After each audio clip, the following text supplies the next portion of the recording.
Welcome to the show. I'm Jason Whitlock. Soccer fans, stay put. We're going to recap Brazil's ending Mexico's World Cup run today. And I'm Colin Cowherd, and I'll tell you why Magic deserves a ton of credit for LeBron coming to the Lakers. Speak for yourself starts now. Oh, my God. Oh, my God. All right. Happy Monday. Hello and welcome. We're joined today by NBA champion Steven Jackson and Fox NBA analyst Chris Broussard. Let's start with the story everyone's talking about. DeAndre Jordan signing with the Mets. Oh, no, just kidding. Of course, the big story this weekend is LeBron James coming to Los Angeles, signing a 4-year, $154 million contract with the Lakers. LeBron will join LA's young core of Lonzo Ball, Brandon Ingram, Kyle Kuzma. And while the Lakers are adding a few veteran role players, as of now, it doesn't look like LeBron will get another big-name free agent to team up with. Cowherd, JaVale McGee, Lance Stevenson, Kentavious Caldwell-Pope. Come on. They taking the right approach here in Los Angeles. Yes. By the way, Vegas has them as an over 50-win team, third in the league. Do you think Cleveland would be picked to finish second in the West? Because that's what the Lakers are today in Vegas. Vegas also had them, the Lakers, as an overwhelming favorite to land LeBron. And the media and bloggers and fans said it would never happen.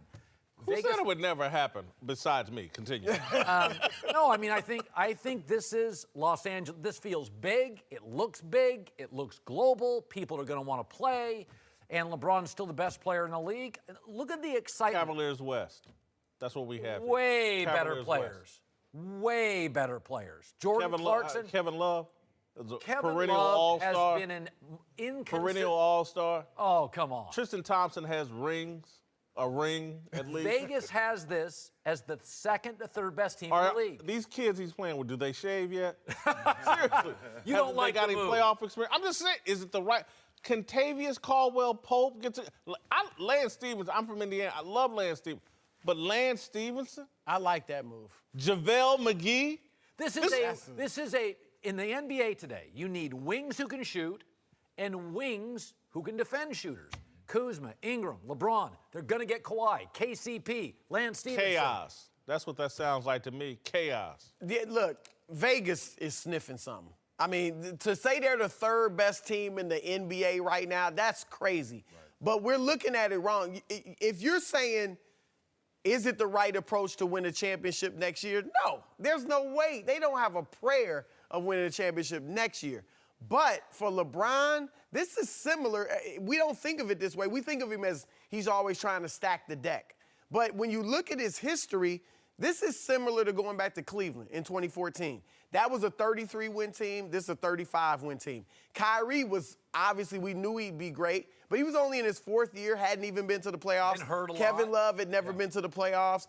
And LeBron in his letter in Sports Illustrated talked about patience, not going to happen overnight. I'm here for Northeast Ohio. Like, there were other factors. 29 years old then. Well, that's what I'm saying. Now. Winning should have been even higher on the list then than it is even now. Now he's willing to be patient. I think he's looking at it year 2. We'll get another big-name guy. He got a year to waste at 30. This is for titles, this is going to be a wasted year. There's no way he can win. It's pretty simple to me. We talking about LeBron James. You put him anywhere with another star, he has a chance to win the championship. So whatever they're up to, as long as they get another star there, he has a chance to win. And that's what I really believe. Even in the West. What if they don't? Then they're going to be a mediocre team. They won't even beat the top of the West. They'll be at the bottom of the West. I am shocked by people that say, this Kawhi thing, it's not going to happen. You do get, in the last week, San Antonio's lost leverage. Before LeBron came to L.A., L.A. would have given anything to get Kawhi. Well, now they have LeBron. They've taken Kuzma off the table. They don't want to give away as many draft picks. You get every month. Without Kawhi, what do you got, Colin? You got Cavaliers West. No. And that's not good enough. I think in the West. You have, you first think of all, they're a contender in the West right now? I don't think they're as good as Golden State. I think they're the second best team. Really? Better than Houston? Trevor Ariza is gone. Chris Paul, do you think at the end of the year he's healthy? Colin, you go to bed too early at night. Seriously, I'm being serious. This team would have problems with Utah. and Quinn Snyder. Yes. Yeah, but that's and before Donovan LeBron Mitchell. got there. No, I'm talking about this team with LeBron will have a problem with Utah. You sleeping on OKC too? Yeah, exactly. They're bunched up right now with the Portlands, the OKCs, the Utahs, New Orleans. The West. This is not Anthony the Davis. East. Yeah. This ain't the East no ain't more. the East. He's in bed. This ain't the East He got an anymore. early morning radio show to do. He's in bed. You're not watching the West. Oh, guys.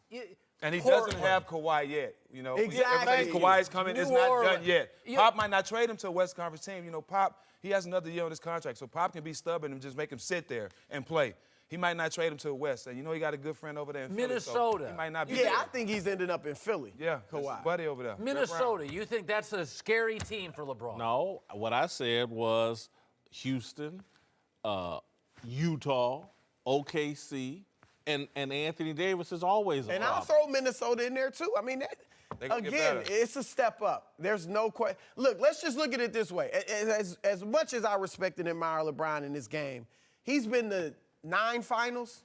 If he were in the West, that would be 3 finals he's been to. Yeah, trust me, I know he made this decision with understanding that he might not be back in the finals this year. Yeah. I'm pretty sure he made I it. think Oh, you yeah, guys are especially overstating the knowing Great that. West. Minnesota underachieves. Chris Paul can't stay healthy. Steph Curry gets injured. What is New LeBron Orleans? James is 33, and he's playing with Lonzo Ball and Brandon Ingram, a bunch of kids, and now they bring JaVale McGee, who's the star of Shaqtin' a Fool, and Lance Stevenson over here. I don't know. Hi, I'm Alexi Lawless. I used to play soccer back in the 1900s for the U.S. Now you can find me talking about soccer this summer during the World Cup on Fox. Now through July 15th, you can get daily FIFA World Cup updates from me through your Alexa-enabled device. Just say, Alexa, play the Fox Sports Flash Briefing, and you'll get the latest tournament news straight from Russia. Alexa and Alexi. Now that's a winning team. Don't forget to watch the 2018 FIFA World Cup all tournament long live on Fox and FS1. He may not have another superstar to contend with, but LeBron will have to share some space with the Ball family, who've been sucking the oxygen out of Staples for the past year. Yesterday, Lonzo was asked when he heard the big news. I found out like everybody else. You know, it was a very exciting moment, you know, not only for myself, but for the whole city of LA. You know, very happy to have him. Man, it's the only word that comes to mind is crazy. You know, like you said, my whole life I've been watching him, you know, saying he's my favorite player, and then just to be able to have the opportunity to play with him, you know, it's really crazy. All right, Whitlock, do you think LeBron can coexist with Lonzo and LeVar? I think it's going to be very tough. You got to remember, LeVar and LeBron have already gone at it about their kids. And LeBron was very, keep my kids' names out of your mouth, keep them out of the conversation. Look at the way LeBron handled Dan Gilbert. And Dan Gilbert bent over backwards trying to make up, and LeBron's like, well, I'm going to tolerate you, but I'm just going to tolerate you. LeVar's a very tricky situation. This team is combustible, man. Lance Stevenson, Lonzo Ball making rap diss tracks. LeVar, you never know when he's going to erupt. Magic is a personality. This thing is very combustible. Kobe Bryant, he's doing interviews everywhere he can, trying to make sure he's a part of this. This situation is combustible. I think LeVar knows how much leverage he has, which is 0. Lonzo's story, that Lonzo story broke 2 days ago, the injury. Well, why did it break 2 days ago? He's been hurt since the season. It broke because LeVar fed the media that story, because he doesn't want his son traded, because he knows Lakers don't need him. LeBron's led his team in assists 14 straight years. They don't need Lonzo. They don't need Lonzo. What they need are wing guys that can shoot. So my takeaway is LeVar knows I got no leverage here. Like, the Lithuania thing was a joke. Lonzo's hurt. LeBron's not going to take it, to your point about the parenting. And frankly, LeBron has the ball in his hands. They don't need Lonzo right now. And I think LeVar knows they don't need him. That's why I think LeVar's smart enough to tone it down. And he's going to have to tone it down. He may come out and say something about, oh, LeBron's this and that, and LeBron and Lonzo, you know. But as far as the criticisms of the team, the coaching staff, the playing time, all that, Lonzo don't have the ball enough, I think he's smart enough to tone it down because he knows if not, he will be out of there. Now, on the court, I do think Lonzo and LeBron can coexist because LeBron has respect for other guys that have high basketball IQ and can make plays. He's got to work on his three-point shot, obviously. But if he can start knocking down the three-point shot, I think they'll both handle the ball and they'll be able to coexist on the court. Like you said, LeBron is smart, and I think we've all learned something about Lonzo that LeBron probably have learned too. If you wouldn't hear LeBron talking and saying, that's my son, you wouldn't know that's his son, because they're totally different. They're totally opposite.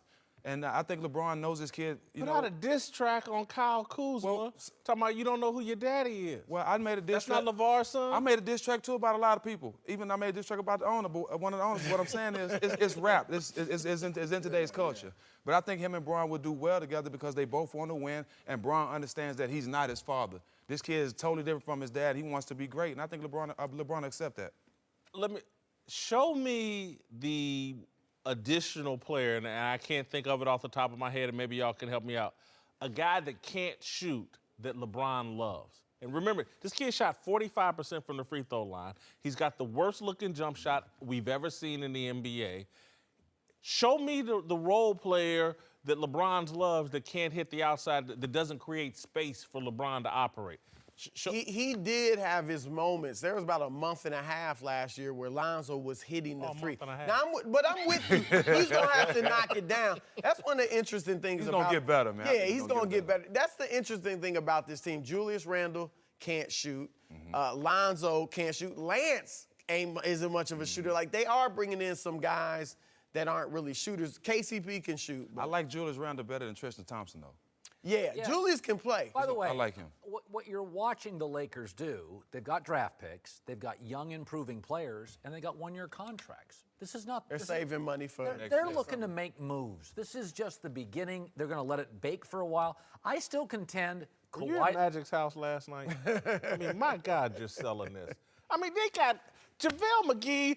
Shaq has made a. Going to play 8 minutes a night max. Lance Stevenson doesn't play well. You understand, though. He had a great year this year. You understand these one-year deals are just placeholders. Right. This is for next summer when it's Klay Thompson, Jimmy Butler. Then I'm going to swing back to my original point. Kawhi. Why do y'all think LeBron at 33, I'm going to just give away a year? He's giving away a year. You're right. I'm with you on that. And that's why. He's not mentally giving it away. He's going to go out and play now. If they land Kawhi, he's not giving away anything. If they land Kawhi. I think they're going to. If they land Kawhi, but why would Pop just give him to the Lakers and put himself further in the back? Kawhi has gone publicly to say, I want to be a Laker. When have you seen Kawhi say that? Well, no, his people. Okay, we've never seen Kawhi say that. Listen, Kawhi doesn't talk. Right.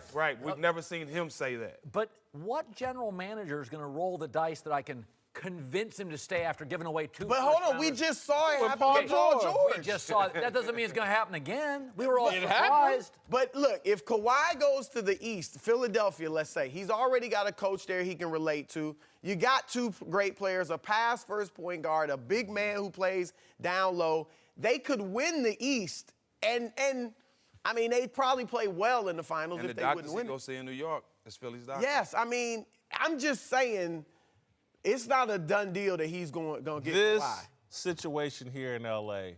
can blow up in everybody's face. It sounds good. Oh, we got LeBron. And that's why I think, and, I don't know if we'll get into it.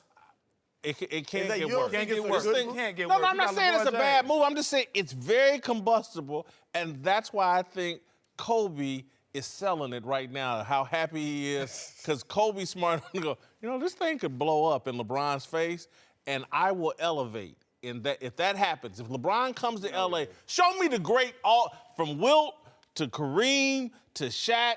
When you're an all-time great and you come to L.A., you have to win championships. Right. If this blows up in LeBron's face, Kobe elevates. If he doesn't finish it, if he don't get a championship or 2 here in L.A., Kobe elevates, and Kobe can see, because he's got eyes, this thing could blow up in LeBron's face. LeBron for being up for the task, I tell you that. That's the thing. There's been this narrative, like I said, he wants to stack the deck. He doesn't want to compete. He's competing. He's taking on a risk.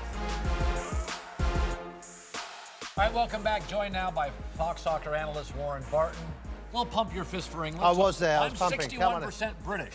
I just found that out in my test. 61%. I'm 100%. All right, Ian Joy, let's move to the World Cup. Brazil beat Mexico 2-0 to advance to the quarters.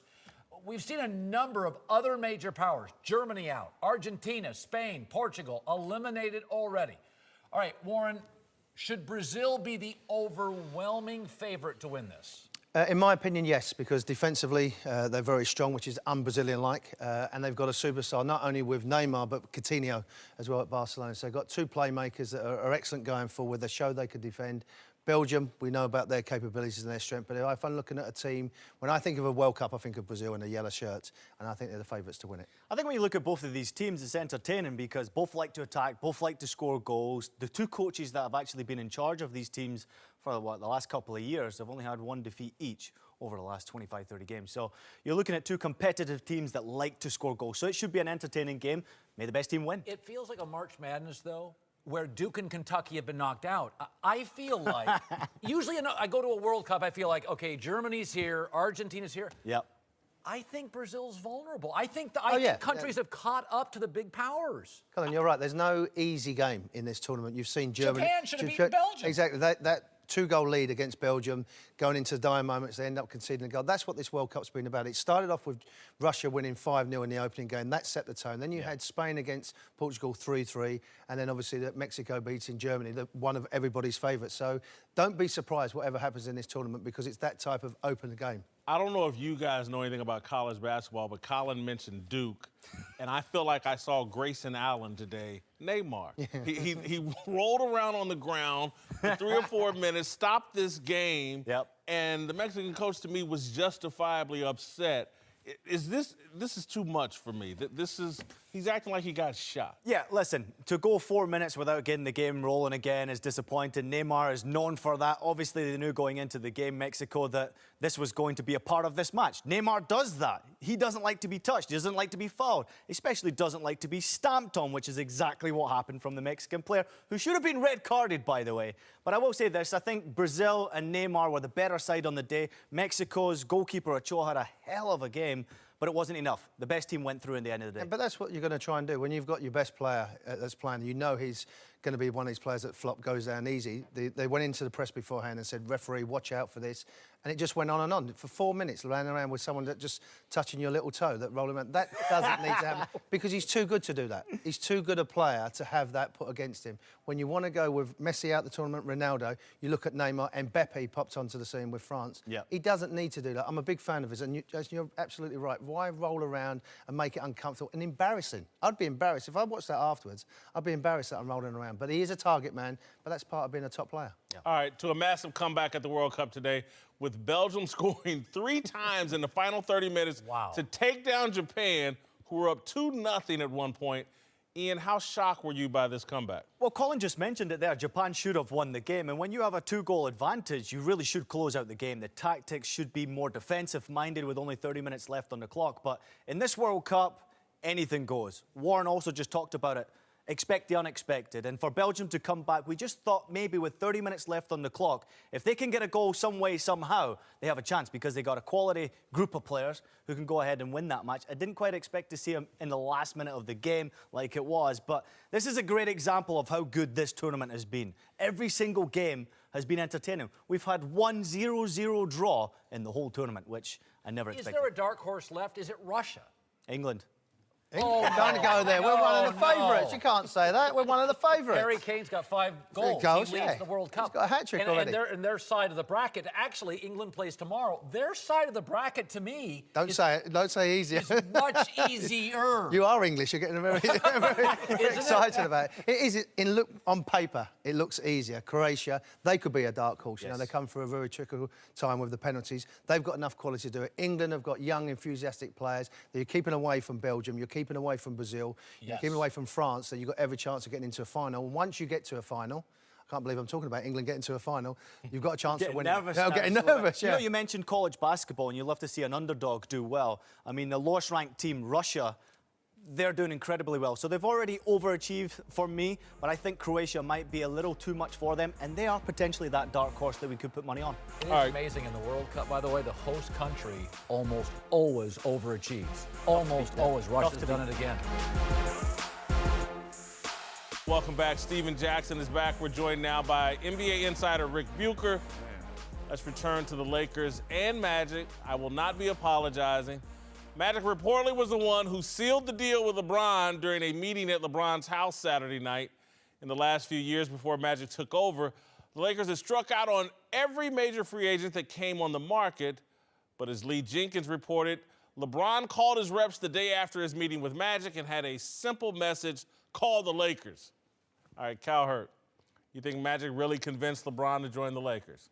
Yeah, I think Magic is a good salesman, and I think Magic's relatable, and I think Magic is LeBron. I think they're iconic. I think a 3-hour meeting is in itself incredibly respectful. You don't hold a 3-hour meeting with a random GM. He didn't even give the Sixers, he wasn't even present. Right. Like, he sat down with Magic and listened, and Magic can sell Magic can sell this brand, Magic can sell this Better city. chance they were playing dominoes and talking business. I think Magic, Magic is a very unique presence. People like Magic. You think LeBron made this decision yesterday or Saturday?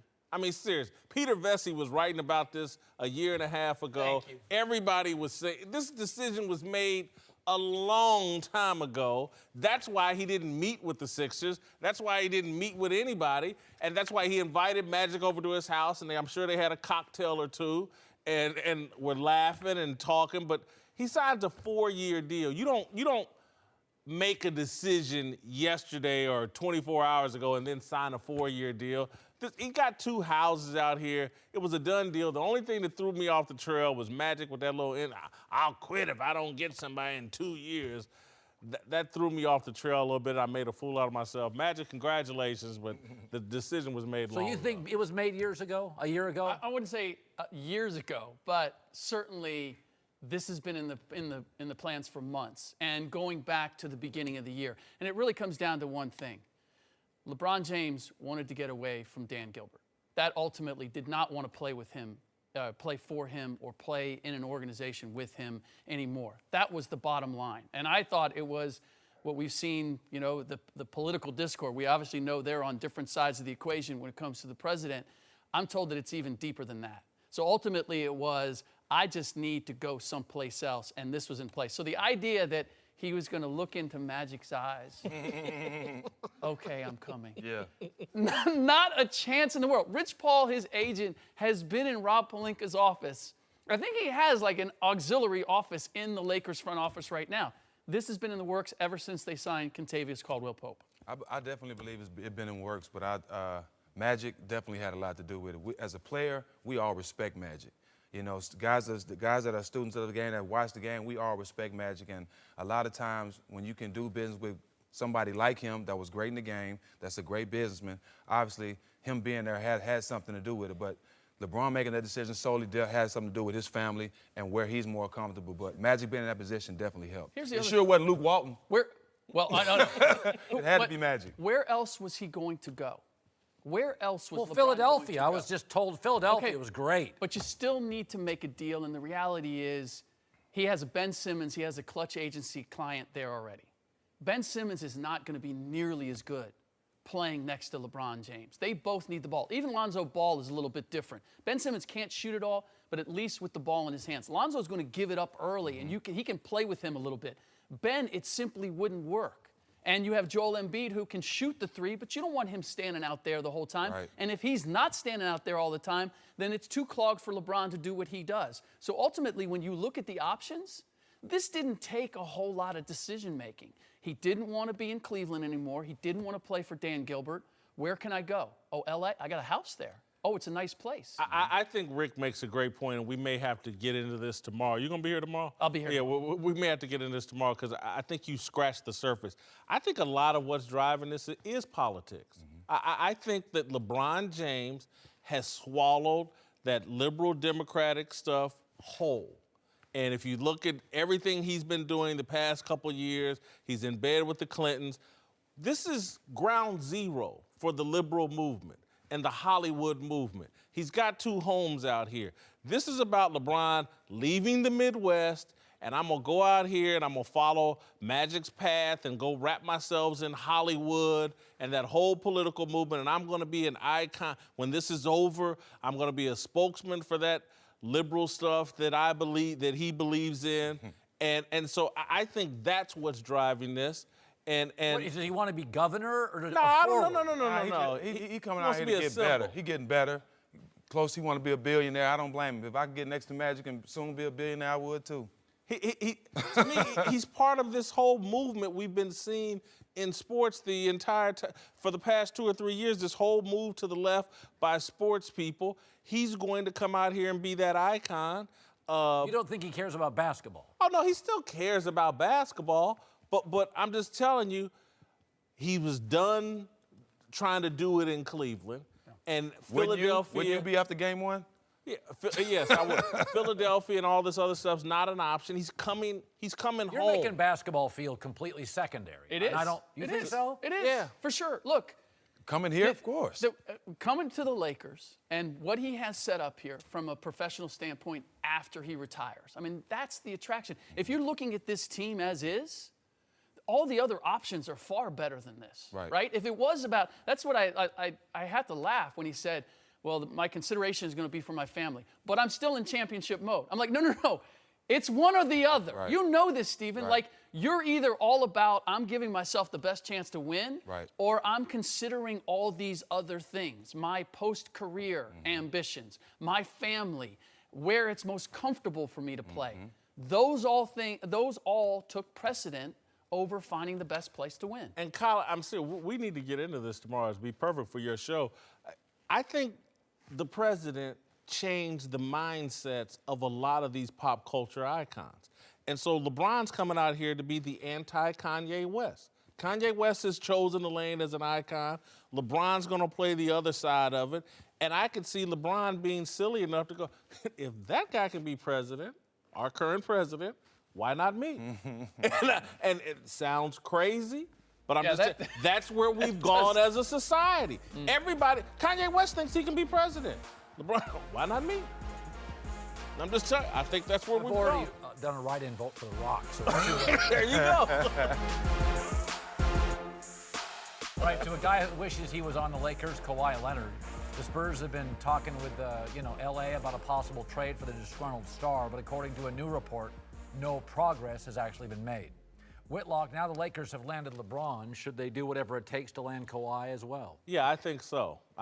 If you want to win now, it's the only opportunity. And so if you have to give up Lonzo, LiAngelo, LaMelo, LeVar, and any of their first and second cousins to get Kawhi, that you damn sure should do it. Because without Kawhi, they're going to struggle with Utah. They're going to struggle with OKC. Definitely struggle with How Houston. much, Rick, would you give up? No shot against Golden How much State. would you give up? I would give up anything I could get to Kawhi. Thank you. There would So be you'd give up Ingram and Kuzma? Oh, Of course. Hold on a second. So, this overvaluation of what the Lakers have. These guys they got all the touches. They had freedom. They won 35 games. Okay. You saw Jordan Clarkson and Larry Nance Jr. I heard the same things when they were here. Oh, these guys are part of the new coming. And then they go to Cleveland and they play in real games, and you're like, oh, wait a minute. And they would have to play, all these guys have to play ancillary roles now. Stephen, you know the big difference between when you get touches, you get volume shots, as opposed to you have to play a role next to LeBron.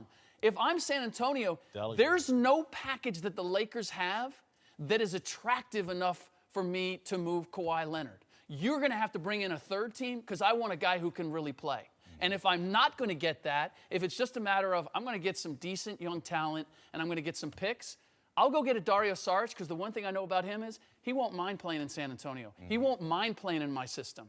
And so now I got pieces to build going forward. There is a special kind of guy, you know this too, to exist in San Antonio. Yes. I'm not sure when you start your career with the Lakers and you get to play in this free-flowing, I get as much as I want, now you're going to go play for Pop? You're going to re-up there? Yeah. You're going to play? Not a chance. They have to get Kawhi. LeBron's going to come here and he's going to be upset in 2 or 3 years because they didn't get him. And that's the only reason they even talking about bringing him here is to win championships. They can't do it with the guys. They have a whole bunch of young guys, none of them proven, none of them been in the playoffs, none of them made big shots in their career. LeBron's is going to be here spinning his wheels. No Kawhi is all for nothing. It's all for nothing. I'm going to tell you the other thing.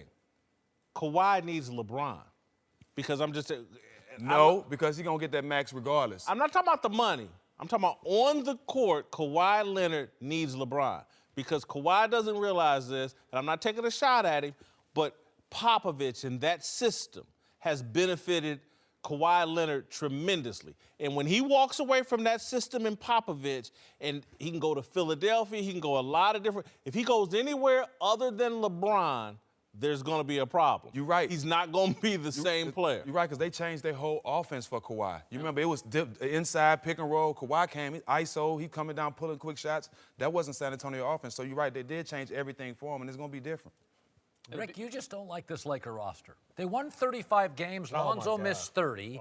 Brandon Ingram missed 23. They won 35 in the West. Lonzo missing 30 is part of the reason they won 35, Colin.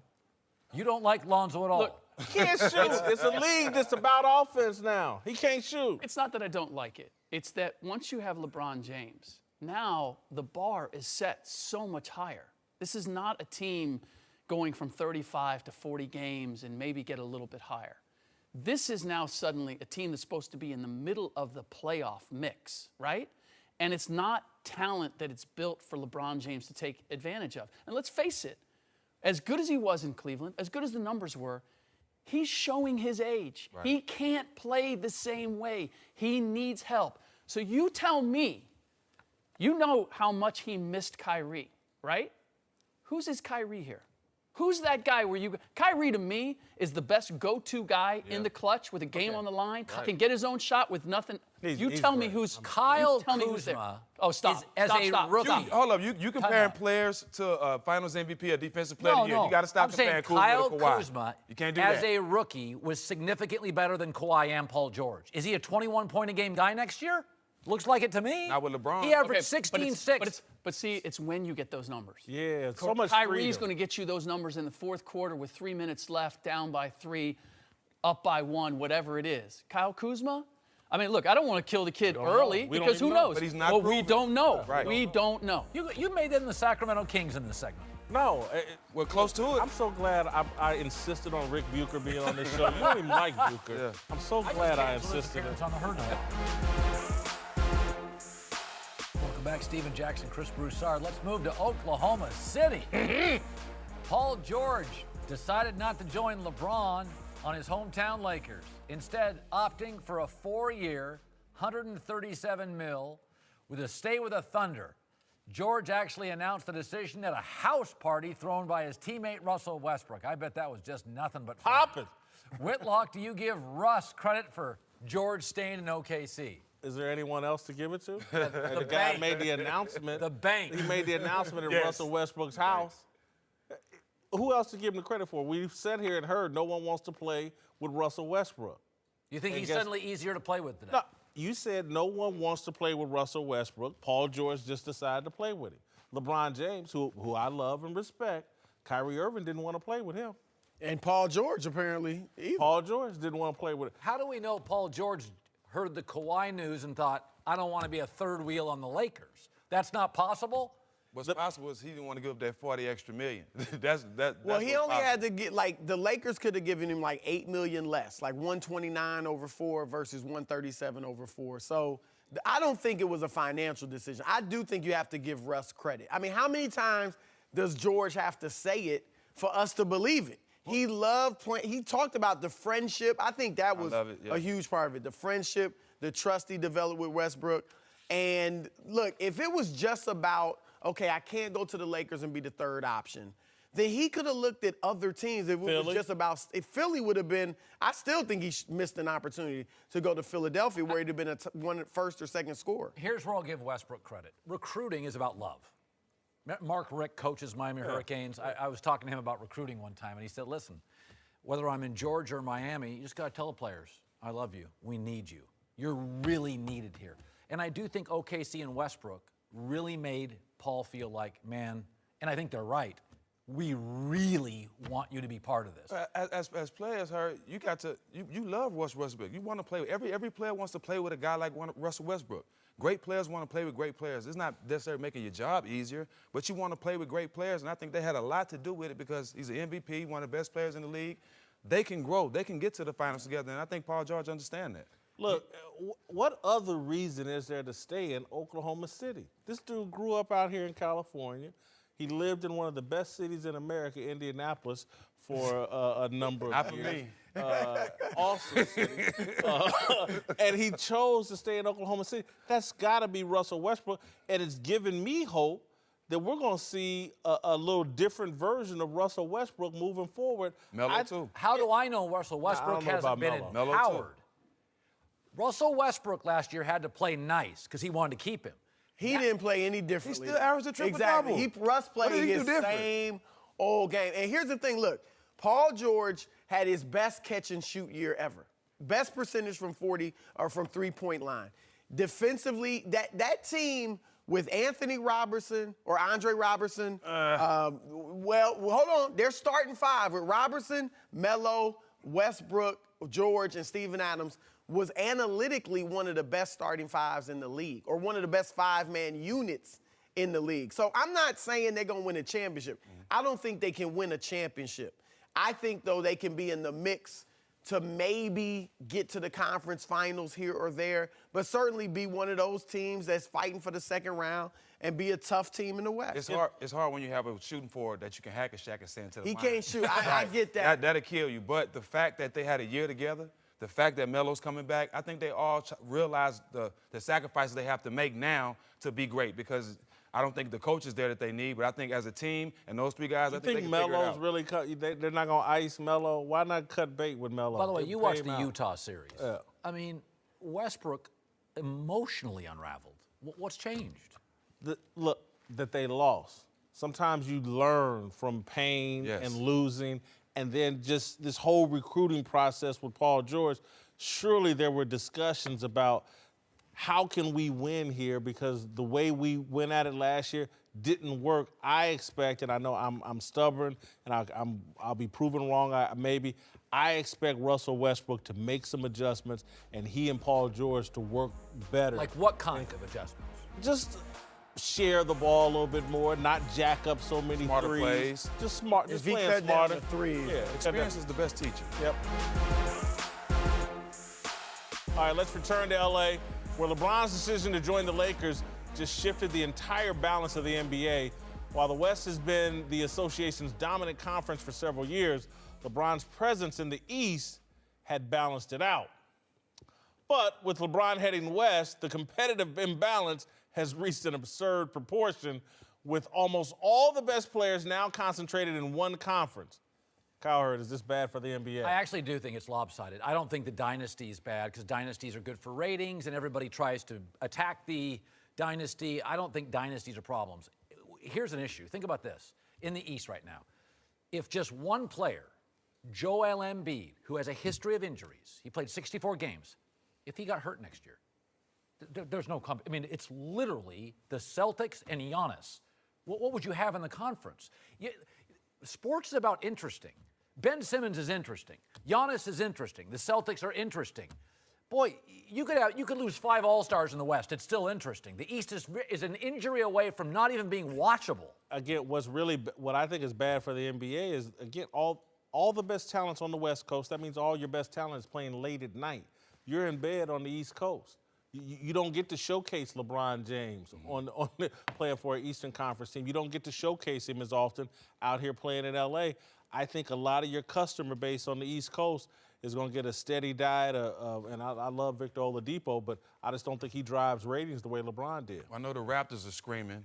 I Yeah. know they're so happy that LeBron is out the East. They have a chance, to get to the finals now. But like you said, I love it, the fact that LeBron came to the West for the challenge that he's taking. But the East is not going to be entertaining at all to me. I think Boston's just going to run through the East. Reseeding, Chris? Well, look, I've said for a while that they need to just, you can keep the conferences for organizations purposes if you want, but even out the schedule and go best 16 records. That's what I like to see. But let me say this, because that chart was a little deceiving.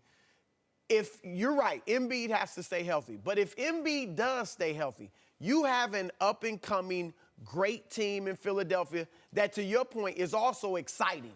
Okay, Ben Simmons and Joel Embiid. They're fun. Boston has Kyrie Irving, who is now a legitimate celebrity out of basketball. His game is fun to watch. So Boston's a legit team. So I think right there you've got 2 great up-and-coming teams. And Milwaukee, I expect to be much better with Mike Budenholzer, who led a Atlanta team to 60 wins a few years ago. They didn't have anything close to Giannis. They got Chris Middleton, Jabari Parker. So I think that the East is certainly not as good as the West. But if these teams stay healthy, it can be exciting. I'm really concerned about you, because you're going to see a lot of first halves of LeBron James. I have no idea what happened in the second half. When you're on your couch, knocked out, slobbered. You have reduced LeBron and the Lakers to something between Orlando and Sacramento. I'm just saying, all you're going to see is the first half. You will have no idea what happened in the second half. You're used to him being in the East. Don't be different.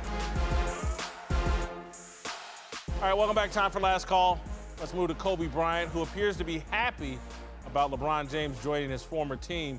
Welcoming LeBron to the Lakers family on social media and expressing excitement about the decision in interviews today.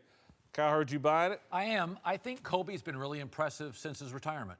I think he's been really focused on business. I think he's hit a couple of home runs. He won the Oscar, and I think he's secure with himself.